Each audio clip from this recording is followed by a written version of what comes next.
মার্কিন president Donald Trump এরই মধ্যে যুদ্ধবিরতির জন্য কান্নাকাটি শুরু করেছেন। শুধু কান্নাকাটি নয়, তিনি হুমকিও দিচ্ছেন যে যদি ইরান যুদ্ধ বন্ধ না করে তাহলে পরমাণু বোমা ব্যবহার করবে ইরানের বিরুদ্ধে। এর জবাবে ইরানের প্রেসিডেন্ট মাসুদ পেজেশকিয়ান বলেছেন, ইরান এই যুদ্ধ শুরু করেনি এবং এই যুদ্ধ বিরতি করারও ইচ্ছা তাদের নেই।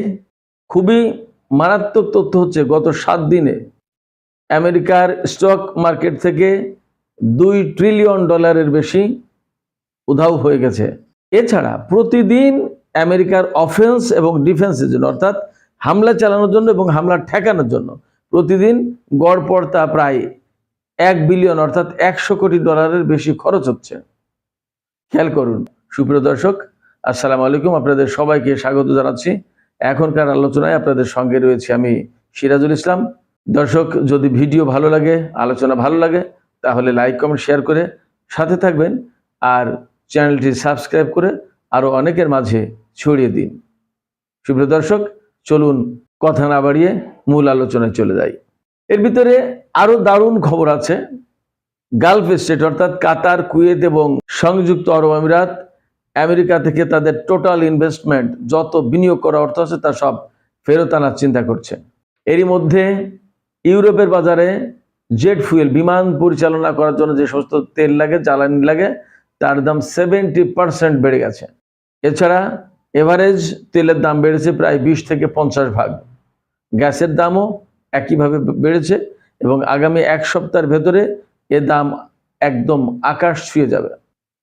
আমি আরও কিছু খবর আপনাদেরকে জানিয়ে তারপরে আলোচনা শুরু করি। আরেকটি গুরুত্বপূর্ণ খবর হচ্ছে, ইসরায়েল তার সমস্ত বিমানের ফুয়েল ট্যাঙ্কার ভরে রেডি করছে যাতে ইরানের উপর হামলা চালানো যায়। এই খবর রাশিয়া জেনে রাশিয়া বলেছে, ইসরায়েল যদি ইরানের উপর এইভাবে ব্যাপকভাবে হামলা করে তাহলে রাশিয়া ইরানকে সমর্থন দেবে। সেই সমর্থনটা কোন মাত্রায় দেবে সেটা এখন ভাবার ব্যাপার। তবে মনে হচ্ছে যে প্রয়োজনে ইরানকে আরও প্রকাশ্য সমর্থন দিতে পারে রাশিয়া, এমনকি এই যুদ্ধে রাশিয়া সরাসরি জড়িয়েও যেতে পারে।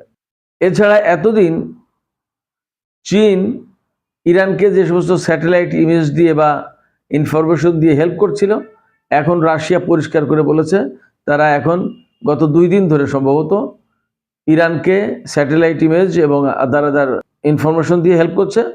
তাতে হচ্ছে ইরান যে সমস্ত হামলা চালাচ্ছে সেগুলো কতটুকু কার্যকর হলো এবং কি অবস্থা, হামলা পরবর্তী কি সিচুয়েশন, এগুলো দেখতে পাচ্ছে। এর ধারাবাহিকতায় আমি আপনাদেরকে জানাতে চাই, জর্ডানে আমেরিকা যে আকাশ প্রতিরক্ষা ব্যবস্থা, বিমান বা ক্ষেপণাস্ত্র ধ্বংস করার জন্য থার্ড ক্ষেপণাস্ত্র প্রতিরক্ষা ব্যবস্থা স্থাপন করেছিল, ইরানের হামলায় তা ধ্বংস হয়ে গেছে। শুধু সংযুক্ত আরব আমিরাত, কুয়েত এবং কাতারে ধ্বংস হয়নি, এটা জর্ডানে যেটা মোতায়েন করেছিল সেটাও ধ্বংস হয়েছে। ইরান আশা করছে আগামী 1 সপ্তাহ পর্যন্ত তাদের এই হামলা তারা স্বাভাবিকভাবে অব্যাহত রাখবে এবং এর ভেতর দিয়ে 2টা কাজ করবে। একটা হচ্ছে আমেরিকার যত ক্ষেপণাস্ত্র প্রতিরক্ষা ব্যবস্থা, থার্ড বা পেট্রিয়ট এগুলো আছে সেগুলো ধ্বংস করে দেওয়ার চেষ্টা করবে এবং আরও যা করবে সেটা হচ্ছে যে ইরানের যে শাহেদ 136 কামিকাজে ড্রোন আছে, এই ড্রোন বেশি মারবে। ক্ষেপণাস্ত্র কম, ড্রোন বেশি। অল্প টাকার ড্রোন, এই ড্রোনগুলোকে ভূপাতিত করার জন্য আমেরিকা ইসরায়েলের অনেক বেশি টাকার অনেক দামি ক্ষেপণাস্ত্র ব্যবহার করতে হচ্ছে। আপনারা শুনলে হয়তো অবাক হবেন যে ইরানের যে কামিকাজে ড্রোন এ বানাতে বড়জোর $10,000 থেকে $20,000 খরচ হয়। আর এই এত সস্তা ড্রোন ধ্বংস করতে আমেরিকা ইসরায়েলকে 40-50 লাখ থেকে $1 কোটি মূল্যের ক্ষেপণাস্ত্র ব্যবহার করতে হচ্ছে।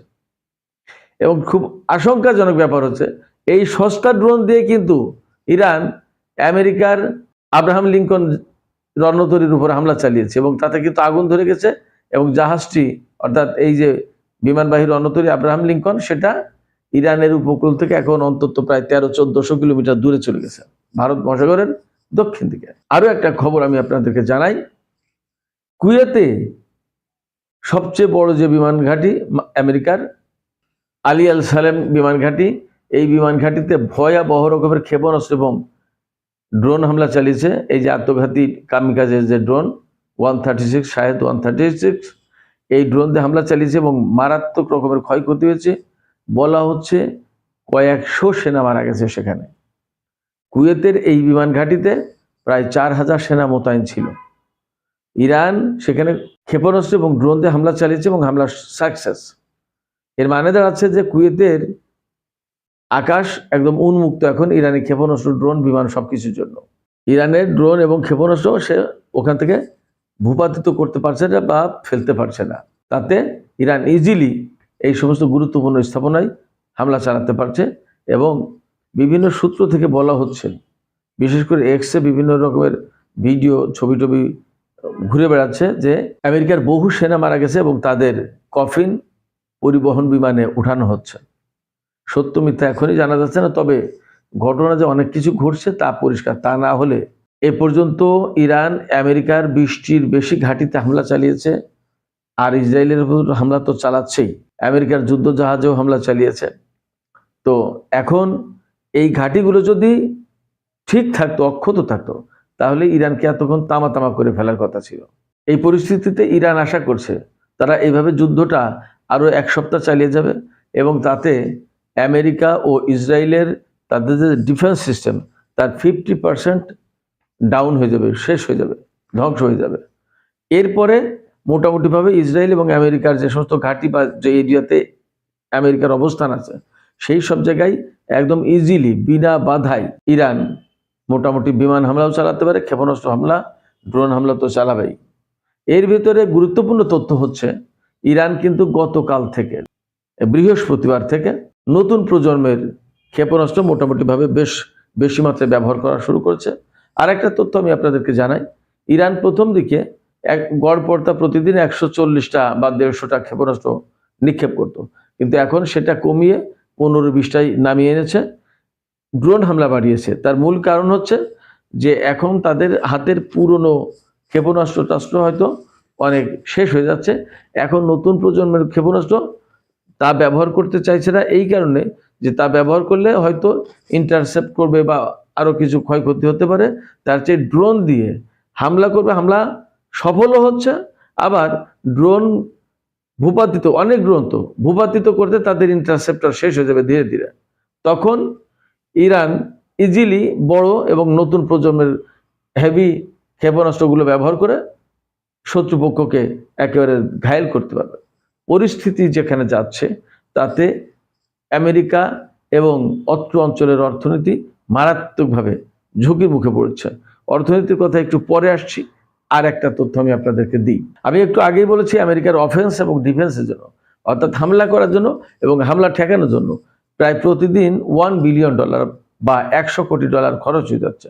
তাদের জাহাজ মেনটেন, সাবমেরিন মেনটেন, বিমানবাহী রণতরী মেনটেন, বিমান মেনটেন, জ্বালানি, এত এত রেডার সিস্টেম, প্রতিরক্ষা ব্যবস্থা, তারপরে বিভিন্ন রকমের গোয়েন্দা বিমান, তাদের জ্যামিং সিস্টেম, তারপরে ইলেকট্রনিক ওয়ারফেয়ার সিস্টেম, ঘাঁটিগুলো মেনটেন করা, তারপরে আহত সেনাদের চিকিৎসা দেওয়া, তাদের খাবার দাবার, প্রায় 40-50-60 হাজার সেনা অত্র অঞ্চলে মোতায়েন আছে। তো সব কিছু মিলে ব্যাপক একটা অর্থবিত্ত তাদের পেছনে খরচ হচ্ছে। তাতে বলা হচ্ছে যে প্রতিদিন মার্কিন বাহিনীর অফেন্স এবং ডিফেন্সের জন্য প্রতিদিন $100 কোটি খরচ হচ্ছে। তার মানে গত এই কয়দিনে কত ডলার খরচ হয়ে গেছে আপনি ভাবেন। প্রতিদিন যদি $100 কোটি করে খরচ হয় তাহলে 7 দিনে $700 কোটি বা $600 কোটি চলে গেছে। আর ক্ষয়ক্ষতি অন্যান্য তো আছে। এই অবস্থায় আমেরিকার অস্ত্র ভাণ্ডারে কিন্তু ইতিমধ্যে ঘাটতি দেখা দিয়েছে এবং তাদের আর্মস রিস্টক করার জন্য, তাদের ভাণ্ডার পূর্ণ করার জন্য পেন্টাগন মানে মার্কিন যুদ্ধ মন্ত্রণালয়, যেটা পেন্টাগন, সেই যুদ্ধ মন্ত্রণালয় $50 বিলিয়ন ঋণ চেয়েছে। তার মানে $50 বিলিয়ন মানে $5,000 কোটি ঋণ চেয়েছে। 5,000 কোটি টাকা না, $5,000 কোটি। প্রথম যে আলাপ দিয়ে শুরু করেছিলাম আজকের আলোচনা, সেটা হচ্ছে যে ডোনাল্ড ট্রাম্প যুদ্ধবিরতির জন্য প্রচেষ্টা চালাচ্ছে। বিশেষ করে ইউরোপের হয়তো কিছু কিছু দেশ প্রচেষ্টা চালাচ্ছে এবং তারা কোনো না কোনো চ্যানেলে ইরানের কাছে এই মেসেজ পাঠিয়েছে যে তারা যুদ্ধবিরতি চায়। এখন ইরানের প্রেসিডেন্ট সেই জায়গা থেকে বলেছে যে যুদ্ধবিরতির প্রশ্ন তো আমাদের পক্ষ থেকে না, যারা যুদ্ধ শুরু করেছে তাদের কাছে গিয়ে বলো। ইরানের কথা হচ্ছে যুদ্ধবিরতি হয়তো খুব সহজে করবে না, সহসাই তারা যুদ্ধবিরতিতে যাবে না। কারণ হচ্ছে কি, সবসময় বলে আসছি একটা কথা, এবং ইরানও এই দৃষ্টিভঙ্গিটাই ফলো করছে, সেটা হচ্ছে যে 2 দিন অন্তর অন্তর ইসরায়েল এবং আমেরিকা ইরানকে অপমানজনকভাবে হামলা করবে, তাদেরকে নাস্তানাবুদ করবে। তাদের জন্য এটা অত্যন্ত মান সম্মানের ব্যাপার। ইরানিরা খুবই আত্মমর্যাদাপূর্ণ জাতি, তাদের আত্মমর্যাদা, তাদের নিজেদের সম্মান বলতে অনেক বেশি হাই। 2 দিন অন্তর অন্তর ইসরায়েল এবং আমেরিকা তাদেরকে মারতে আসবে, এটা তাদের কাছে খুব অপমান। এই অপমান তারা সহ্য করবে না, এবং যাতে ইসরায়েল এবং আমেরিকা আর না মারতে আসে সেই জন্য তারা একটা ডিসিশন নিতে চায়, পরিষ্কার করতে চায়, যাতে আর ফায়সালা করতে চায়, যাতে আর ওই ধরনের হামলা করার সাহস তারা না পায়। এখন দেখা যাক কি অবস্থা দাঁড়ায়।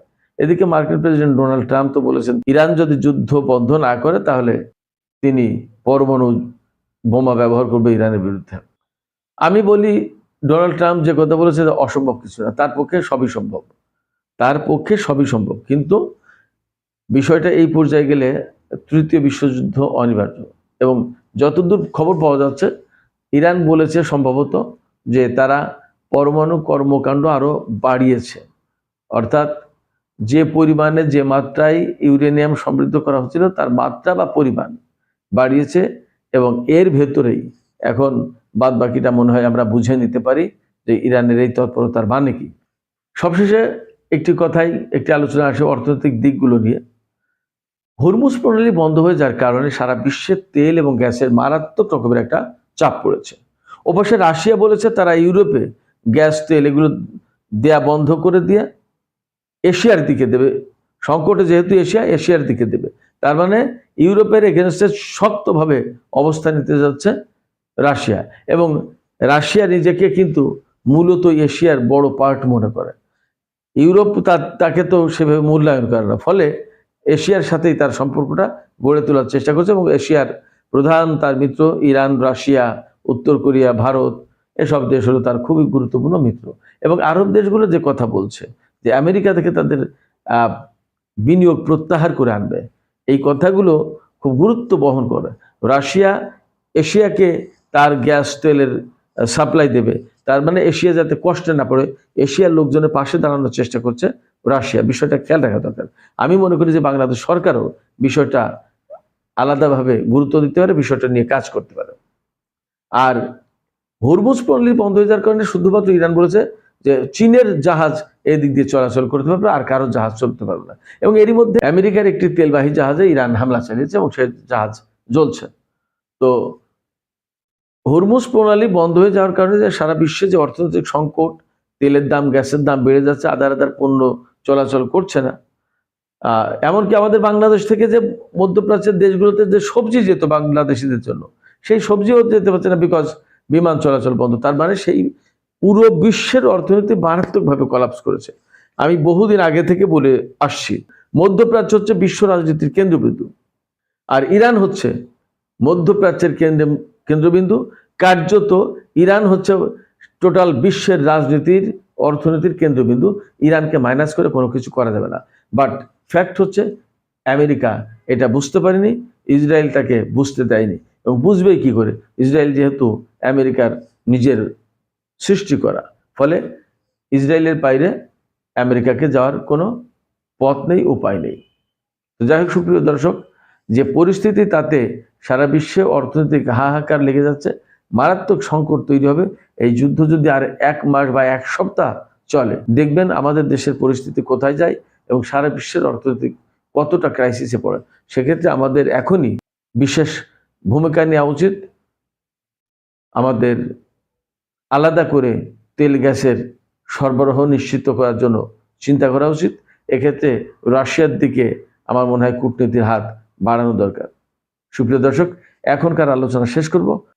আলোচনা শেষের আগে আপনাদের কাছে জানতে চাই, আপনাদের কি মনে হচ্ছে যে সমস্ত পারস্য উপসাগরীয় এলাকার যেসব দেশ, বিশেষ করে কুয়েত, সংযুক্ত আরব আমিরাত, কাতার, আমেরিকা থেকে তাদের বিনিয়োগ প্রত্যাহার করে আনতে চায়, তারা কি পারবে এতটা শক্ত পদক্ষেপ নিতে?